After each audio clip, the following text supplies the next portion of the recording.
First, order of business, is approval of the minutes of the January meeting. Has everybody had a chance to look at them? All right, entertain a motion. So moved. Okay, already moved. Second. Any discussion or comments or corrections? All right. If not, all in favor of the motion signify by aye. Aye. Unanimous. All right. Approval of claims.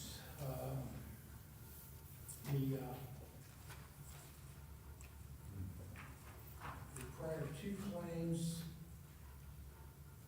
I see are 89,000. No, that's not right. I'm looking at the wrong column. Which column should I be looking in? Still learning, so I can't tell you off the top of my head.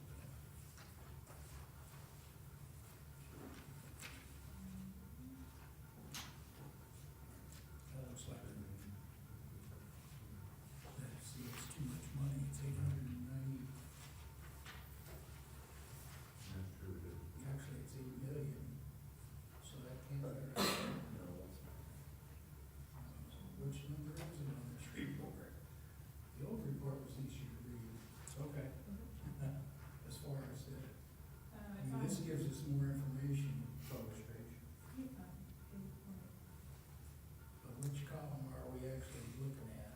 Well, the first couple pages are all of the wages, salaries, insurance, that type of stuff.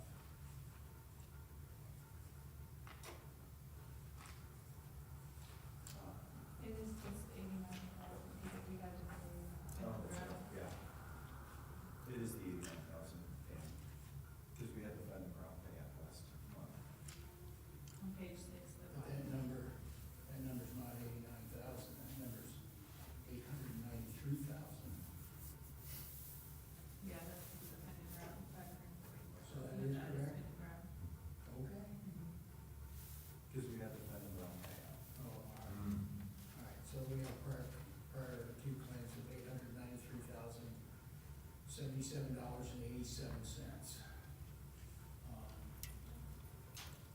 Entertain a motion in regards to prior twos. And one quick question, laser hyperthermometer, So that was a new requirement by NDOT.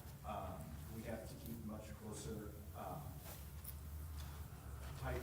much closer rein on obstructions off of the runways. And that is basically a rangefinder that can do trigonometry, so we can, shoot it vertically out this way and then point to the top of the trees and track the stand that it sits on, and then you can get the height of the trees. And that was just something that we did not have one, and we needed to purchase. okay, I just ran across that, didn't know what it was, so. Yep. When I called when I talked to the state, they told me this is the make, model, brand we carry, and I called that vendor and said, this is what I was told we needed, and that's what I got. I figured if that's what NDOT uses as a standard, we should be doing the same thing. And that's what that is. Okay, thank you. Again, entertain a motion for prior twos. So moved. Okay, John moved. Any other questions or comments? The one comment that I will make, so this is to include the Ascent Aviation for $39,842.83.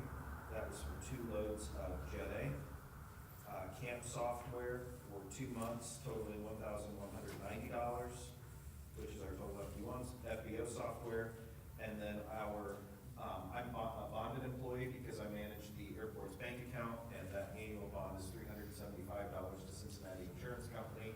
And that dollar amount comes out of the airport checkbook. So we just need the board to sign those 3 specific claims. Okay, I was gonna handle that as a separate. Oh, okay, motion. sorry. That's Go ahead. okay. Back to the prior twos. Do I have a second? Second Okay, motion. Ernie, second. Any other discussion? If none, your vote, all in favor, signify by aye. Aye. Aye. Okay, it's unanimous. Now we'll do those, fuel and, credit card and software. And we have, like I said, makes it $59,105. $39. That's what I'm No, gonna. that's what I was saying, he doesn't have the. You don't have these before. Yeah, but this is for- $39,842.83. For accident and software is $1,190. And the bond is $375. Do I hear a motion to approve those claims? So moved. Ernie moved. Second? Second. Any discussion or questions? Okay, all in favor of the approval of these claims, signify by aye. Aye. Aye. Unanimous? Okay. Well, if you look to, move on to the engineer's report or manager's report, which one do you want to do first? We'll just move right into the engineer's report. Okay, So as I stated, I'm gonna be filling in for CHA tonight due to some scheduling conflicts, no big deal, pretty quiet month. All of the grant closeout documentation for the power line project is submitted to the FAA. We are waiting for their final review, and then that project will finally officially be over. If we are on track like the FAA has been, and we don't get that information till June, that project, or till May, excuse me, May will be exactly 40 years from the first time we emailed the FAA until that grant closes out. So clock's ticking, let's see if we can beat 40 years, because it was May 3rd of '86 when we first talked about that. Runway 927, program definition, no update. We have submitted everything to the FAA that needs to be reviewed, and we're just waiting for them to get comments back. Good news on the wildlife hazard site visit, we did receive comments from the FAA last week. CHA has already turned that around. They sent it to me yesterday. I will have it completed back to CHA tomorrow, and we'll have that returned to the FAA by Friday, and hopefully we can close that grant out here in the next couple of months as well. Taxi lane E1, I received those grant closeout documents yesterday, reviewed, and that was what I focused on yesterday. Those all looked good, and we have submitted those to the state. There is one invoice from CHA for, CHA invoice 58412.6-16 for the amount of $6,954.25. That is a 100% state share underneath that grant. We have reached out to all of the subcontractors. Bend & Brown has already gotten us our liens back, so with any luck at all, that this grant will be closed out and project completed next month as well. So we would need a board motion and approval for Dan's signature for that CHA invoice. okay, I entertain a motion for approval of CHA invoice 58412.6-16 for $6,954.25. So moved. All right, Steve, Second. second by John. Any discussion, questions? All in favor, signify by aye. Aye. Unanimous. Okay.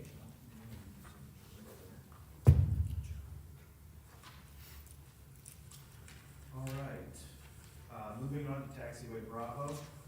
Right now, our anticipated construction start time is sometime in June. Bend & Brown has been awarded contracts at a few different airports across northern Indiana, most notably close to us. Goshen is doing a runway mill and fill and fold up crack repair, and Fulton County Airport is also doing that. Both of those airports, we're coordinating with Bend & Brown and those airports. And it'll be a lot of coordination to figure out who's moving what airplanes to what airport during each runway closure. Us being the larger airport, we have the facilities, so we've already got things in place to house most of Goshen's jet aircraft during their construction time. And we're reaching out to Matt Woods down in Rochester as well, if any of their tenants would like to relocate to Warsaw. We do have some very generous tenants who have made their hangars available, and we have a couple T hangars that have opened up in the last month that will be made available for short, long-term rent as well. So we're we're working on that, but hopefully that construction will start, for Bravo in June. And then we would, once Bravo is complete, we would move right into phase 2 of the runway 927 project. Since we are coming to a close with that project, I will be setting up meetings with the county commissioners here probably next month to work with them to see if we can secure the funding that they have said that they would do, and then we can get that project rolling, moving forward. So speaking of the runway, they are finalizing the runway 927 fact sheet that Craig Snow has asked for. Hoping to have that this week, and this week or next for my final once over, and then we'll present that to the board at the next board meeting. The airport overlay district, I sent you guys the contract. Everything looks good on that. You guys have already approved that contract to be signed. And it is a contract with the board. Is there any other discussion that needs to be had, that you guys want to bring up about that? Okay. I think And, we're good. yep, and then the only last step, because Justin is paying for that, we will, be going to the Board of Works to get that approved by the Board of Works as well, since they're going to be, the ones writing the check for it. So we'll be going through that process here in the next couple of weeks. 927, we are holding retainage. We've reached out to Fenn and Brown, but our contact is on vacation, so we're hoping to get that taken care of. As soon as we have, the waiver of liens received, we can release the retainage on that and, finish up phase 1 of the 927 rehab. And there is a small CHA invoice, 5841211-13 for the amount of $2,960.30. And that is a local share, so we just need a motion on that. And that is for, CHA repackaging phase 2, so that we can get the next phase out to bid here as soon as possible to coincide with taxiway problem. Okay, entertain motion for, CHA invoice 5841211-13 for $2,960.30. So moved. Second. Second. Steve? Is that Steve? Okay. All right, question or comments? All in favor of the motion, signify by aye. Aye. Right. And then taxiway alpha basis of design, we received the original geotech report from KNS Engineering. That has been reviewed, and CHA was up last week, and we went out and inspected the taxiway, took note of what this project is trying to do is basically formulate a conversation with the FAA on, are we going to go forward with a rehabilitation or a reconstruction? And a lot of that is going to come down to how many full depth cracks are in that taxiway, and then the cost of the life of that taxiway. A rehab, the FAA wants us to budget to get 10 years out of a rehab. A reconstruct is at least 20 years. And so now we're just putting pencil to paper. A rehab will cost this much over 10 years. This is the price. Over 20 years for the reconstruct, this is the price. Does it make sense to do a reconstruct, and is it more cost effective over the long run? And so having this initial conversation and inspection has got us going in that direction. So there is a request for board approval and signature on CHA invoice 5841212-02 in the amount of $15,962.44. Because this is an FAA project through fiscal year 27, the FAA is paying for 95% of the project, the state's doing 2.5, and we're doing 2.5, which means our local share is $399.06. Okay, hear a motion for approval of CHA invoice 5841212-02 in the amount of $15,962.44. So moved. Second by Steve. Any further comments, questions? All right, hearing none, all in favor of the motion, signify by aye. Aye. When was the last time we ever did a rehab or reconstruct of that taxiway? We have, that I'm aware of. So we're way over our 20 years. Yeah. And I just need your signature on top of that. And then moving into the manager's report, again, as requested by the board, you guys were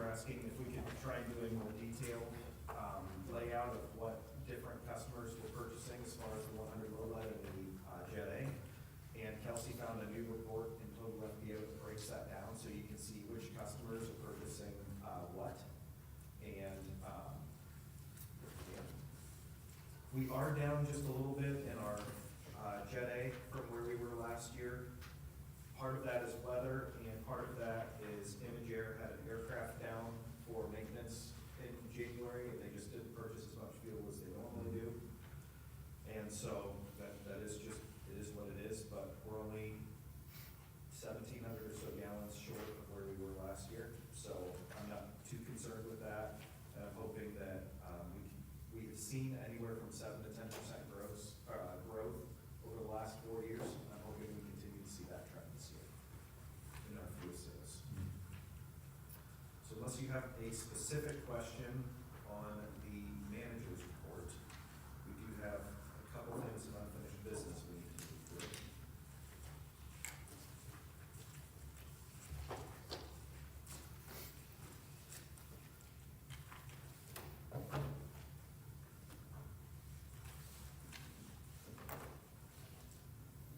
Any questions on that report?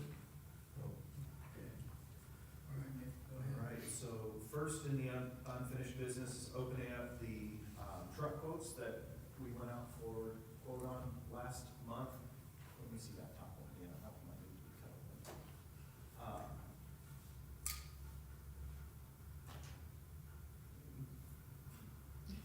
Okay. So I'll get pleasure opening this. Yeah, this one's taped shut, so I'm gonna have to cut it. Maybe you need a bigger knife. Yeah. What I got? So we received a quote from Model One Ford, City Ford, and Curlin Motors.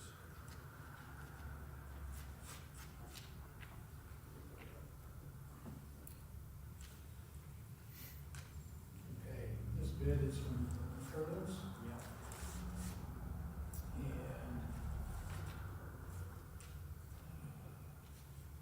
and 2026 Ford F-350, and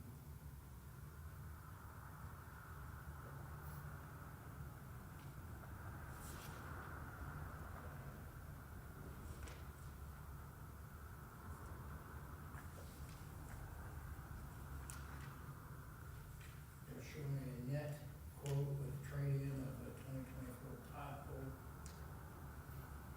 of $23,969.68. You guys want to take a look at that?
Okay, this bid is from City Ford, McLean City.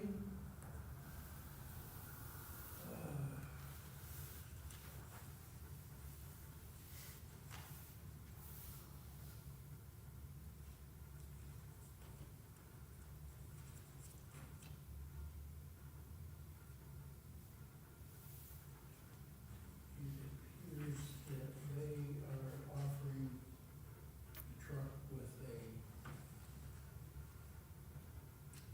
2026 Ford F-350 Crew Cab XLT, net to the city of $18,568. I'm gonna take a look at that.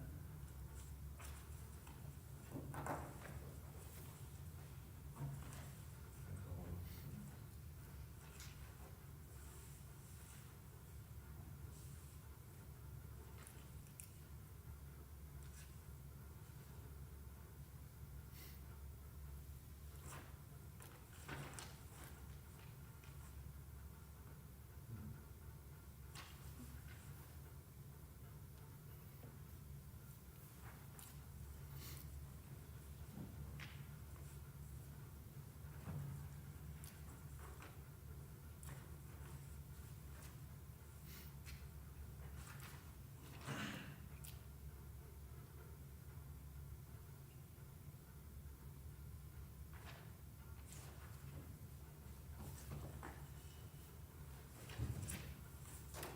Well, we'll take those under advisement and we'll check to make sure that they got the spec sheets and everything correct, and that everything is apples to apples, and then we can avoid that at the next meeting.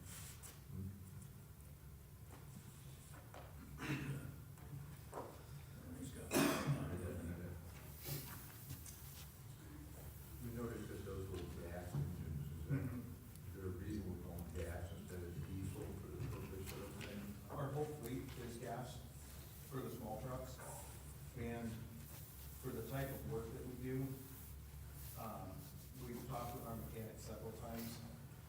With the regeneration that would be required with our diesel motors, I just don't believe that we would get them up to the correct temperature plowing, because typically your engines are not revving very high for that, and so it could potentially cause issues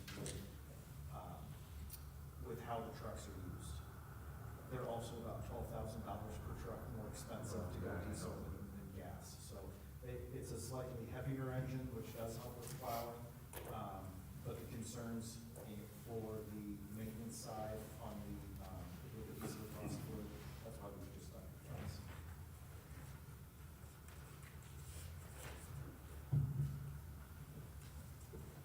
So we'll take those under advisement and we'll make a recommendation to the board then. And then the only other thing that I have, I know Ernie, you need to get going, so I will be very quick. I did provide the board with the legal advertisement and schedule for the fuel RFP. So we did get that across the finish line. A huge thank you to Justin Treft at the Fort Wayne Allen County Airport. They just went through the same process last year and was kind enough to help me proofread our document to make sure I wasn't missing anything. The one thing that I had a couple things I wanted to bring to the board. I know you said that I was to run with this.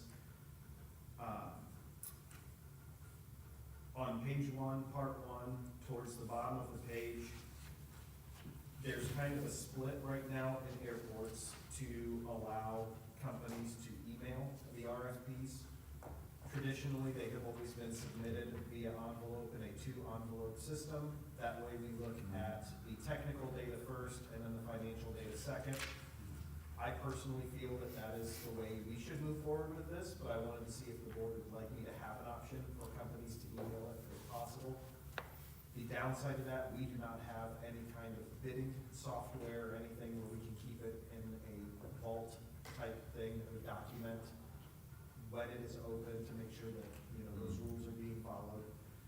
My recommendation is that we do not allow them to be emailed, but I wanted to make that an option if the board wants to. We can research that and work with CHA and maybe have a opening with their software that they use. I'm not sure, so that was something I wanted to ask the board about. How do you guys feel about that? I agree. I do too. Stick to the envelope, Yep. bidding. I agree. Okay, we'll make that happen. The schedule and everything is in there, and then you guys can read through, it just kind of gives a synopsis of the airport. The only other, piece of information, and again, there's no set industry standard, underneath part 4, the qualifications packet checklist. The industry standard is 50 million in aviation liability. What that means is if there is an issue with the fuel in the tank, they have an umbrella policy that helps cover in an accident if there's something wrong with that fuel. If there's a microbe or bacteria in the fuel that causes an accident, they have that liability. The part that is not standard is the pollution liability. Some airports do not require any pollution liability, some require 2.5 million, some require 5 million. 5 million is on the high end. I always err on the side of caution, but speaking with the airport's insurance company, they said they would actually recommend 2.5 million. An airport our size does not have the amount of fuel that some of the larger airports that may require a $5 million liability. We also are eligible underneath the Indiana Excess Liability Trust Fund for additional 10 million on top of the 2.5 million, and that was his recommendation. I'm looking to the board to see if you have any recommendation. We can leave it at 5 and negotiate to 2.5 if the company's uncomfortable giving us that money or that much. We can lower it to 2.5 to start. It's really what you're most comfortable with in the risk. Steve, you're more familiar with insurance, what's your opinion? Off the top of my head, I don't see any downside to staying with 5 million. And if we wind up with a lot of pushback, we can go down later. It won't be able to go up. Right, I agree. It's kind of where I was at as well, but I wanted to give it to the board and get your thumbs up on it, so, okay. Well, I'm gonna be working with the Times Union to get the ad posted hopefully on Monday, to send these out Monday morning. So you've got a couple days if you'd like to look through them. If you see anything glaring, please let me know, but otherwise we'll get this project started, hopefully have a new fuel provider here in a couple months. And that's all I've got. Okay, I don't know if you want to talk about the income report at all, or kind of skip over that. Oh, if there were any questions, there wasn't too much to go over at the beginning of the year. Okay, if there's no questions, then we don't need to talk about it. We've sent out, our land lease invoices, and we're starting to receive those. Stormwater fees did not increase this year, so that was good for our tenants. Or did they go up? Yeah, Stormwater did go up this year. It was the last year. We had a 5-year, that's right, we had a 5-year schedule with them where there was a small incremental increase each year. This was the last of those 5 increases, so we'll have to work with that department this year to see what we're looking at moving forward, but. Yeah, I brought notes, because I was gonna ask that very question. Yep. You know, according to my calculations, the stormwater fee is going up almost 300% since we started. It started out at, you know, what was it, $48.69 for 1, 2, 3, 4, 5 years. And then it started incrementing. We don't control that. I know you don't, but I think it's a question to throw out there. Mr. Mayor. What's going on there? Why all of a sudden, and why are we at 300%, you know? The tenants of the airport. From what I understand and what I've been told by the stormwater department, there have been several improvements made at the airport facility, and the waste and stormwater departments have been making those improvements. Lines being jetted, lines being repaired, infrastructure being improved. So there have been improvements made with that money.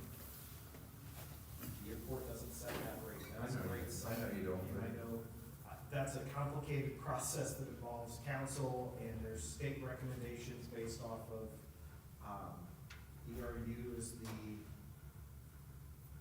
I forget, estimated, residential unit or something, where they figure out what the average dwelling uses, and it's a very complicated process. Ours had to go up. This was the last of the increases. I've not been told there's going to be another increase, but I don't know that for put together a formal response working with wastewater for you. I'll have that at the next meeting. Thank Yeah, you, we can work with Brandon and, Brian. Yeah, it'd be great. appreciate it. Yeah. Okay, I do not have anything, do you have anything? No, Do you have anything? No, thank you. Do you have any questions? No, I just wanted to verify the numbers from the quotes. Oh, yep. Kerwin net, was 23,969.68, Okay. and Model 1 Ford, it was non-responsive, they didn't provide a Right. quote. City Ford, was net 18,568. Thank you. Yep. Mayor, next month, we are back. We are hoping to be in City Hall, but as Dan will tell you, construction can be rather interesting at times, and we may be back here. We'll do the best we can to inform you as soon as possible if we need to meet here again. So, but we're hoping City Hall.